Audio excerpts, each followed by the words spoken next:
야인의 창고단상 이 목사의 성경 공부 72번 영상 죽음, 현생의 마감, 그 현상과 의미. 안녕하십니까. 미국 애리조나 북부 그랜드 캐년 동쪽에 있는 투바시티라는 작은 광야 마을에서 미국 원주민 나브호족 그리고 호피족과 함께 살고 있는 이 목사입니다. 부족한 것이 많지만 이곳을 좀 더 살기 좋은 곳으로 만들고자 아주 작은 촛불 하나 들려고 애쓰는 일꾼에 불과합니다. 오늘은 죽음에 대해서 얘기를 해보려고 하는데요. 죽음이라고 하는 것이 무엇이냐? 목숨을 잃는 것, 이렇게 정의를 하고 있더라고요. 그래서 저도 이렇게 표현을 해봤습니다. 현세의 생명 활동의 마감이다. 예. 그래서 제가 지난 영상에서도 좀 말씀드린 바가 있는데, 그냥 생명 활동의 마감이 아니고, 제가 정의하는, 에, 크리스천으로서 제가 정의하는 죽음의 정의는 현세의 생명 활동의 마감이다. 이것이 굉장히 중요한 단어입니다. 현세라고 하는 것이 현세의 생명.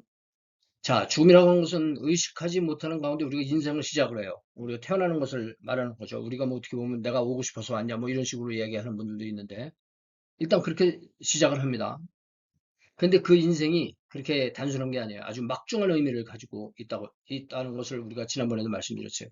이 생명의 말로 모든 존재를 존재하게 하는, 현상을 의미 있게 하는 그런 가장 이 중요한 것이 생명 활동이다. 그런데 그 막중한 이 삶의 의미의 종결이라 이거예요. 그렇게 막중한 삶이 간다. 게다가 확신하는 불확실에 대한 두려운 기다림. 예, 이 얘기는 무슨 얘기냐면 우리가 죽는다는 것은 확실해요. 그런데 언제 어떻게 죽을 건지는 우리가 아는 사람이 없다고 하는 사실이죠. 그래서 확신하는 불확실에 대한 두려운 기다림. 그리고 드디어 모든 것이 끝난다고 하는 사실. 한 삶의 종결이 심각한 것은 그가 기반으로 살아왔던 모든 외부 존재와 현상, 그리고 그가 만들어낸 모든 존재와 현상과의 이별이에요. 내가 기반으로 살던 이것과도 이별이고, 내가 만든 그런 모든 환경이라든가 관계도 끝나는 것이다.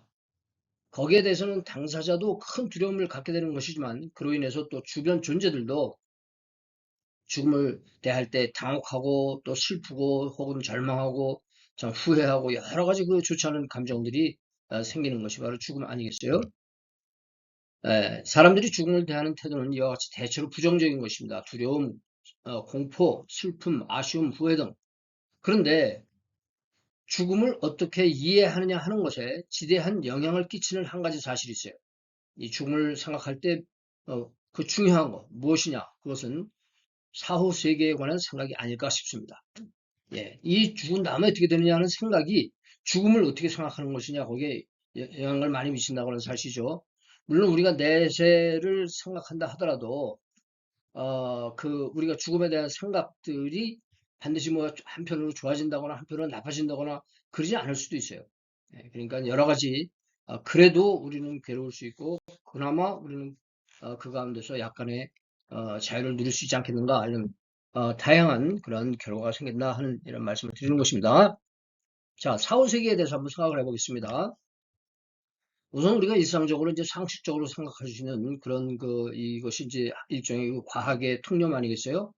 그래서 과학에서는 이 사후세계에 대해서 어떻게 생각하나 봤더니 과학계도 이 사후세계가 있을 것이다 이런 인정을 하는 분위기예요. 왜냐하면은 임사체험이라고 하는 것이 있습니다. 임사체험. 다시 말해서 죽었다 살아나는 그런 사람들의 그 경험담. 그 임사체험이나 혹은 순수 과학적 입장에서 초미세 과학. 예, 제가 이제 초미세 과학이라고 하는 말을 제가 한번 써봤는데 이 말이 또 이 표현대로 초미세 과학이라는 표현이 있더라고요. 근데 그것을 전문가들은 아마 양자역학이라고 말을 하는 모양이에요. 양자역학. 그래서 퀀텀 피직스라는 말을 우리가 그냥 주워 듣게 되는 말인데 이러한 과학의 영역에서 초미세 과학의 영역에서 일말의 가능성을 인정하는 것 같아요. 그러니까 우리가 죽더라도 어떤 우리 인간이 이런 인격체로서 존재할 때 이런 모습이지만 우리도 이런 초미세 과학적인 입장에서 본다고 한다면 계속될 수 있는 어떤 존재가 계속될 수 있는 그런 가능성을 얘기를 하는 것 같더라고요. 하지만 내생 존재의 가능성을 받아들인다 하더라도 그것이 어떤 상태인지 또 어떤 인과를 가지고 있는 것인지 그것이 나에게 무슨 의미가 있는지를 모른다면 모르죠 사실은. 과학적 생각도 죽음에 대한 일반적인 생각, 우리가 죽음에 대한 두려움이라든가 그 무대책한 이런 생각들을 바꾸기는 쉽지 않을 것이다. 그냥 막연한 생각만을 하게 되고 막연한 기대감을 가질 수는 있겠죠. 그렇지만 거기에 무슨 의미를 부여하기는 어렵지 않겠느냐. 또 하나의 편안한 생각은 사후세계를 무시하거나 혹은 보류하는 거예요. 보류. 지금 우리가 그것까지 어떻게 알겠느냐. 예, 이 세상 살기도 버거운데 뭔 사후세계까지 생각하느냐. 이러한 자세죠. 예, 어떻게 보면 일종의 현실주의입니다. 그래서 이제 그 공자가 제자인 그 게로와의 문답에서 나온 이야기들이 노노 선진편 12장이라는데 나와 있다고 합니다. 그 이제 제자가 이제 귀신이 뭡니까? 귀신의 세계를 물어보니까 야, 우리가 살아있는 사람과의 관계도 다 못하는데 무슨 귀신 생각까지 하느냐? 그리고 죽음에 대해서는 어떻게 생각하십니까? 그랬더니 죽음도 우리 삶에 대해서 우리가 다 생각도 못하는데 죽음에 대해서 생각하는 삶에 충실해라. 뭐 이런 이야기였던 것 같아요. 그래서 이런 경우에는 사후세계나 영적인 세계나 이런 거에 대해서 떻게 보면 무시를 한다거나 아니면 보류한다거나 그러한 경우가 되겠죠. 그리고 혹은 아예 사후세계가 어딨냐 이렇게 생각하는 사람들도 많이 있습니다. 그렇지 않겠어요? 그래서 대표적인 제가 그전에도 이 이야기를 들어본 적이 있어요. 스티븐 호킹이라는 아주 유명한 이론 물리학자가 있지 않습니까? 그 루게릭 병에 걸려가지고 그래도 오래 살았다가 그렇게 이미 죽은 사람인데 그 사람이 어느 그 저기 매체와의 인터뷰에서 이렇게 말했다고 그래요. 사후 세계나 천국이 우리를 기다리고 있다는 믿음은 죽음을 두려워하는 인간이 꾸며낸 동화에 불과하다. 예, 그렇게 얘기를 했다 그래요. 그리고 죽기 직전 마지막으로 뇌가 깜빡이는 순간 이후에 아무것도 없다. 이렇게 견해를 밝혔다고 합니다. 저도 그때 언젠가 이 사람이 인터뷰를 한 것이 보도가 됐을 때 그 이걸 뜬 생각이 나요. 그래서 우리는 죽으면은 에, 그 망가진 냉장고 같이 쓰레기장에 버려지고 마는 것이다. 그래서 죽으면 쓰레기장에 망가진 냉장고처럼 되고 만드는 이런 이야기를 제가 들었던 것을 기억을 합니다. 불교에서도 일부에서는 불교도 또 그 나름의 그 내세론이 있지 않습니까? 그래서 불교에서도 일부에서는 모든 존재와 현상은 인연의 결과이므로 그 모든 인연이 해체되는 죽음을 통해 존재는 무로 변하고 만다는 철학적인 그런 이론을 제가 들어본 적이 있어요. 이건 옛날에 제가 젊었을 때, 지금도 젊은가요? 젊었을 때 제가 그 저기 군종 스님하고 이야기를 하면서 그런 얘기를 들었어요. 그리고 이것이 원래는 정통 불교 교리였다 이런 얘기를 들어본 적이 있고, 예. 근데 어떻게 보면 이거는 철학적인 얘기인 것 같아요. 아니, 뭐, 사람이 죽으시면 먼저 가시는 분이 있어도 우리는 또 현상을 살지 않습니까? 어쨌거나. 그리고 또 지난 영상에서도 언급했듯이 전생이 있었으며 그 업으로 현생을 맞이했고, 현생의 업으로 내생을 살게 된다는, 여기서는 그 불교의 그 윤회론이죠. 불교의 윤회론인데, 여기서는 불교의 윤회론의 특징이 하나 뭐예요? 종의 경계를 넘나드는 무한 반복을 윤회설로서 주장한다. 제가 종의 경계를 넘나드는 요거를 제가 어떻게 외웠냐면은, 우리가 지금 사람으로 살지만 우리가 이 제대로 된 업을 쌓지 못하면 다음 세상에 어떻게 된다. 당신이 지렁이로 태어날 수도 있고 벌레로 태어날 수도 있고 짐승으로 태어날 수도 있다. 이것이 이제 소위 말해서 윤회설 아닙니까? 예. 그렇지만 저는 이 불교에서 말하는 이렇게 종의 경계를 넘나드는 무한 반복을 주장하는 윤회설을 저는 시인하기 어렵죠. 왜냐하면 성경은 인간의 영적 특성, 예, 인간은 영적 특성을 가지고 있는 존재예요. 영적 특성과 더불어 또 종의 차이를 명백하게 하고 있다. 이 종의 차이. 그 종 간의 차이를 명백하게 규정하고 있다는 거예요. 고린도전서 15장 39절을 보니까 육체는 다 같은 육체가 아니다 그랬어요. 하나는 사실 육체는요. 그 신체적으로는 사람과 초파리의 그 유전자가 차이가 2%라는 걸 제가 여기서 본 적이 있어요. 사람과 초파리의 유전적인 차이가 2%밖에 안 된다. 그런데도 여기서 뭐라고 말해? 다 같은 육체가 아니니 하나는 사람의 육체요, 하나는 짐승의 육체요, 하나는 새의 육체요, 하나는 물고기의 육체라 이렇게 했어요. 이것이 차이가 무엇이냐? 사람의 육체는 무엇이 거합니까? 하나님이 영이 거하는 거예요. 하나님이 영이. 그렇기 때문에 이런 그 종간의 경계를 넘나드는 무한반복의 윤회설을 우리가 받아들일 수 없는 것이죠.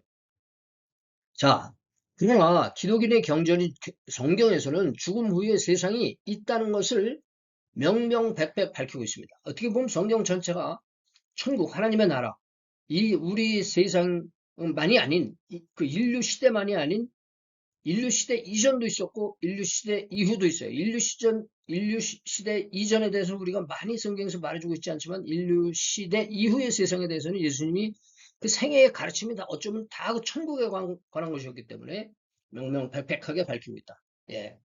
그것은 그곳에 있어 왔던, 그곳이라고 하는 건 여기가 아니죠. 여기가 아니고 조기도 아니고 그곳입니다. 그곳에 있어 왔던, 그리고 지금도 있는, 그리고 앞으로도 있을 하나님의 나라 천국을 예수님은 우리에게 말씀해 주셨어요. 예, 성경은 죽음의 세상이 있다. 분명히 이것이 끝이 아니다. 이렇게 말해주고 있다는 사실이죠. 동시에 천국이 있다고 하는 것은 또 뭐가 있습니까? 천국이 아닌 곳이 있어요. 동시에 그것은 천국의 반대 개념인 지옥. 예, 지옥이라고 하는 것에 우리가 참, 어떻게, 나중에 또 이야기할 기회가 있겠지만, 지옥이라고 하는 것은 하나님이 안 계신 곳이 지옥이에요. 하나님이 계신 곳은 천국이고, 하나님이 계시지 않은 곳은 지옥이라고 하는 사실이에요. 그래서 이 지옥도 성경에서 분명히 말해주고 있고, 저는 그 지옥을 하나님이 안 계신 곳, 하나님의 통치가 다스리지 않는 그곳을 뭐라고 말하느냐? 어둠의 제국, 지옥이 있다. 네, 지옥인데 그것이 있다. 이것도 성경 우리에게 말해주고 있습니다. 이에 대한 성경적 근거는 너무 많아 일일이 언급하지 않습니다. 예, 그리고 제가 오늘 글을 쓰다 보니까 않을 것이다 이랬는데, 이 문어체죠. 문어체. 예, 문어체로 이렇게 글을 썼어요. 제가 쓰다 보니까. 그렇지만 언급하지 않겠습니다. 그리고 기독교의 경전인 성경을 신봉하는 나로서는 당연히 이 사실을, 지금 제가 성경 이야기를 잠깐 그냥 구절은 안 들었지만 성경에 있는 내용을 천국과 지옥에 대해서 말씀을 드렸지만, 이 사실을 나름의 생각을 통하여 이해하고 믿는다. 예, 제 이 말씀을 드리고 싶습니다. 제가 그냥 믿는 게 아니라 저도 나름대로 하나님이 저에게 주신 이성과 또 그런 그 깨닫게 하시는 가운데서 생각하는 그 나름의 생각을 통해서 어떻게 해요? 이해하고 믿는다. 그냥 맹신이 아니라 이해하고 믿는다. 맹종이 아니라 순종한다. 이런 뜻이죠. 성경에서 그러면 말하는 죽음은 무엇인가 하는 것을 우리가 요약을 한번 생각해 보겠습니다. 예, 그리고 이제 말씀이 곧 끝날 것 같습니다. 성경에서 말하는 죽음을 제가 생각나는 대로 이렇게 요약을 해봤어요. 첫째는 이 아담과 하와는 영생, 즉 영원한 존재의 가능성을 가지고 있는 영원한 영적 존재로 만들어졌다. 여기 말이 좀 이상해요. 여기서는 가능성이고 여기는 영원한 영적 존재다 이렇게 말을 했어요. 그거는 약간의 어떤 상황적인 그런 차이로 인해서 제가 그런 말을 썼으니까 양해를 하시기 바라고요. 그래서 이것은 무엇이냐? 무엇을 통해 알 수 있느냐? 하나님이 그 에덴 동산에 그 아담과 하와를 지으시고 모든 것을 지으셨는데 그 동산의 중앙에 뭐가 있었어요? 선악을 알게 하는 나무와 생명나무가 있었다. 창세기 2장 9절에 나와 있어요. 그러니까 생명나무가 있었어요. 그러니까 생명나무를 먹었으면 어떻게 된다고 하는 사실입니까? 선악과를 먹으면 정령 죽는 것이고 나무의 열매를 먹었다 하면 어떻게 되겠어요? 영생을 얻게 되는 거겠죠. 이것을 안 먹으면 불순종하지 않으면 영생을 얻게 되는 것입니다. 그런데 대표 인류 아담과 하와는, 제가 대표 인류라고 했어요. 이건 무엇이냐? 아담과 하와는 그 당사자들의 이야기일 뿐만 아니라 인류를 대표하는 그런 특성을 우리에게 보여주고 있기 때문에 대표 인류 아담과 하와는 선악과를 어떻게 했어요? 먹음으로. 이건 제가 선악과를 왜 주셨느냐, 선악과를 왜 먹었느냐, 선악과를 먹고 나서 어떻게 됐냐, 이거를 제가 아주 장황하게 세 개의 영상을 통해서 만들어 놨으니까 한번 찾아보시면 좋겠어요. 예. 이 선악과를 먹음으로, 다시 말해서 죄를 지음으로 어떻게 됐어요? 그 영생의 특권에서 쫓겨나게 됐어요. 예, 죽음을 맞이하게 됐습니다. 그래서 창세기 2장 17절에 보면은 아, 영생의 나무를 만들어 놨는데, 예, 그것이 어떻게 됐어요? 그것을 먹으면은 어떻게 됩니까? 예, 영생을 하게 되니까 이제 거기서부터 이 죽음을 맞이하게 됐다고 하는 이 생명나무로부터 격려가 된다고 하는 이런 얘기가 나오기 시작하죠. 그래서 금지됐어요. 이 생명나무의 접근이 금지됐어요. 예. 그 창세기 3장 22절 24절에 역시 17장에 17절 2장 17절에 연결이 돼서 3장 22절 24절에 보면은 생명나무가 금지되고 말았습니다. 그것은 결국 뭘 의미하는 것입니까? 우리의 죽음이 우리의 그 운명이 되고 말았다는 거예요. 데스틴. 예, 죽음이 되고 말았어요. 근데 이게 참 재밌는 얘기가, 제가 지금 성경을 읽다 보니까 여기서 이 창세기에서는 이 생명나무가 이제 접근이 금지가 됐단 말이에요. 먹는 것이 금지가 됐어요. 결국 죽음으로 향하게 됐어요. 그런데 신약 성경 보니까 신약 역사의 마지막 부분에서 이 생명나무가 다시 언급이 되고 있습니다. 아주 구체적인 의미를 가지고 언급이 되고 있는데, 계시록 2장 7절에 보니까 이기는 자에게는 내가 생명나무의 열매를 주어 먹게 하리라. 이런 그 생명나무가 다시 회복이 됩니다. 그리고 계시록 22장 2절 14절에도 보면 생명나무가 언급이 되고 있어요. 물론 이 생명나무라는 구조는 성경에 여기저기 나옵니다. 그 생명의 길, 뭐 이런 식으로도 상징적으로도 표현이 되는데, 제가 볼 때는 이 계시록 2장 7절은 그 생명나무를 주겠다 이렇게 얘기를 했고, 22장 2절과 14절에서도 지금 이 에덴 동산에 있던 생명나무, 그리고 이기는 그들에게 주겠다고 하는 생명나무와 같은 의미를 가진 실질적인 생명나무를 언급하는 거기 때문에 제가 이렇게 한번 소개를 해봤어요. 자, 여기서 이 세 가지 요점입니다. 세 가지 요점. 성경에서 말하는 죽음의 의도가 무엇이냐? 원래 영적인 존재였지만 죽음을 맞이하게 됐지만 다시 우리는 영생의 소망을 갖게 됐다. 이러한 그 구조로 제가 말씀을 드렸습니다. 자, 그러므로 죽음은 이게 오늘 말씀의 이제 결론이 되겠습니다. 생명 존재의 마지막이 아니라 현생의 마감. 예, 현생의 마감. 계속 제가 말씀드린 거예요. 지난 영상이나 이 영상 초반에서도 말씀을 드렸죠. 현생의 마감. 생명의 마감이 아니라 현생의 마감. 즉, 배출, 예, 배출. 이 배출이라는 말이 우리가 지금 어떤 의미를 좀 약간 배출이라는 의미를 쓰는 경우가 있긴 있습니다만, 이게 또 여기 set free, 예, release, set free라는 의미가 있어요. 그래서 제가 배출이라는 말도 써봤는데, 혹은 전입을 위한, 예, 마감이면 끝난 거예요. 그러나 배출이라고 하는 것은, 뭡니까, 거기서 풀려나는 것을 말하는 거죠. 현상에서 풀려나는 거. 그런데 우리가 왜 풀려나겠어요? 가야 할 목적지가 있기 때문에 풀려나는 거죠. 그래서 전입을 위한 전출일 뿐이다. 예, 전출. 예, 전출. 우리가 이사 간다. 그러면 전출. 이사 들어간다. 그러면 전입. 옛날에 우리가 한국에서 전출 신고하고 전입 신고하고 그러지 않았습니까? 예, 그렇게, 이것이 바로 전출에 불과하다. 우리는 여기에서 현생에서 다른 세상으로 전출이 되는 것이 죽음이다. 저는 이렇게 생각하는 거죠. 현재 인간계에서 하나님의 물질 기운과 생명 기운의 조합과 조화에 의해 살아가던 인생은, 예, 우리가 지난 영상에도 제가 말씀드렸지 않습니까? 우리가 하나님의 물질 기운과 영의 기운을 우리가 덧입어서 사람이 됐다 이렇게 말했는데, 우리가 그렇게 살아가던 그 조합이 해체돼. 죽음으로써. 죽음으로써 그것이 해체되고, 영은 하늘로 올라가고 흙은 흙으로 돌아간다. 예, 이렇게 되는 거 아닙니까? 그래서 여기서 우리는 죽음은 그, 이 조합과 조화가 해체되고, 그럼으로써 변화, 다시 말해서 재조합, 예, 재조합이 돼요. 재조합이 되는데 그때는 질이 달라집니다. 질이 달라져. 재조합이 그 기회와 더불어서 우리가 죽음으로써 재조합의 기회를 맞이하게 되고, 그리고 더불어서 재조합이 되기 때문에 더불어 어떤 가능성? 이동의 가능성을 갖게 된다. 이 이동의 가능성은 제가 이제 포석 같은 거예요. 다음 얘기를 하기 위한 포석 같은 건데, 우리가 변화됐다고 하는 것의 특징, 그것이 뭐냐? 이동이 가능하게 된다. 제가 이렇게 생각하는 거예요. 그래서 요 단락은요, 성경의 어떤 가르침을 근거해서 제가 어떻게 보면 우리 인간적인 그런 그 표현들, 예, 그리고 제가 이제 받았던 여러 가지 다양한 그 훈련 가운데서 저 나름대로 제 언어로 이렇게 표현하는 것입니다. 그래서 나름의 양자역학이다 이렇게 핑계를 한번 대봅니다. 그러니까 혹시 제가 말씀드린 이야기들이 좀 낯설더라도 오해하지 마시고 저희 진심을 알아주시기를 부탁을 드려요. 이거는 하나님의 말씀에 근거해서 내가 이해하는 내 수준으로 이해하는, 다시 말해서 체화시킨, 이것이 완벽한 것도 아니고 최고 수준이라고 생각하는 것도 아니에요. 그러나 이것이 저의 그 체화된 죽음에 대한 이해라고 하는 것을 좀 말씀을 드려요.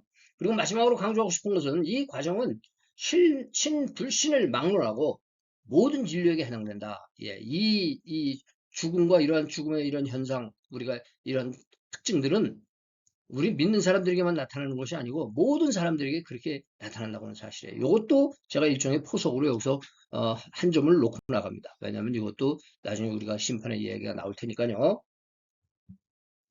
자, 오늘의 얘기는 여기서 끝나지만, 남은 주제들이, 이 종말에 대해서 남은 주제들이 많이 있어요. 그래서 보면은 이 종말의 징조들, 재림, 부활의 작동 원리, 이 기제, 예, 어떻게 메커니즘. 여기서 제가 지금 변화와 이동이라는 말을 했지 않습니까? 이것 때문에, 부활의 작동 원리 때문에 제가 미리 말씀을 드렸어요. 그리고 심판에도 뭐가 있습니까? 심판에는 영생과 영벌이 있어요. 모두 영원합니다. 우리는 영원한 존재를, 그런 퀄리티를 가지고 그 하나님이 만드셨기 때문에 영생과 영벌, 그 휴거는 특히 이제 우리가 휴거가 있다 이렇게 말을 하는데 이것이 환란 전 휴거냐 환란 후 휴거냐 이런 것도 이제 우리가 얘기를 해야 될 것이고 제가 이제 이것이 사실은 약간 그 이 고난에 대해서 이야기하면서 제가 언급한 바가 있습니다만 어쨌거나 또 전천년 후천년 여러분 이게 무슨 얘기인지 모르시면서도 그냥 귀전으로 들어보신 적이 있을 것 같아요. 그래서 저도 이거를 이런 문제들도 있어요. 제가 이야기를 얼마나 하게 될지 모르지만 그 다음에 또 재밌는 게 재림 이후의 시대적 공간적 천국의 특징입니다. 아주 이거 재밌는 얘기가 될 것 같아요. 천국은 과연 어느 곳이냐, 어떠한 곳이냐. 예. 그리고 이 사실은 왜 제가 이런 그 주제를 한번 얘기하고 싶냐면, 이게 그 힌트가 성경에 엄청 많이 나와 있어요. 아까도 말씀드렸지만, 이전 세상에 대해서는 힌트가 많지 않아요. 물론 있습니다. 있기는 있지만, 힌트가 많지 않은데, 재림 이후의 그 시대적, 공간적 천국의 특징이 여기서 시대적 공간적이라는 건 천국은 여기에 저기에 그곳에 이게 제가 말하는 천국에 있는 것 아닙니까? 그런데 시대적 공간적이라고 하는 것은 재림 이후에 그 천국 나타나는 뚜렷하게 나타나는 그 천국을 저는 시대적 공간적 천국이라고 이렇게 말을 하는 거예요. 그래서 그 특징 이런 것도 한번 얘기를 해보고 싶고 그 외에 지금은 제가 다 일일이 열거하지 못하지만 또 이런 어떤 그 생각이 떠오르거나 또 그렇게 된다고 한다면 제가 말씀을 나누고 싶은 것들이 있을 걸로 생각이 됩니다. 자, 그래서 이런 것들을 우리가 계속해서 제가 이렇게 그 영상을 내보낼 생각이니까 기대를 해주시면 감사하겠습니다. 자, 부록 페이지 큰 그림 그리고 이제 여기 그 큰 그림의 그 이 영상 차트 지난번 70번, 71번, 여긴 또 70번, 72번 이렇게 제가 새로 등재된 영상들의 번호를 올려놨습니다. 말씀을 통한 오늘의 교재에 감사드리며 다음에 백도 뵐 때까지 성령 안에서 의와 평강과 희락이 귀 가정에 충만하시기 바라면서 저는 이만 여기서 잠시간의 작별 인사 드립니다. 학권의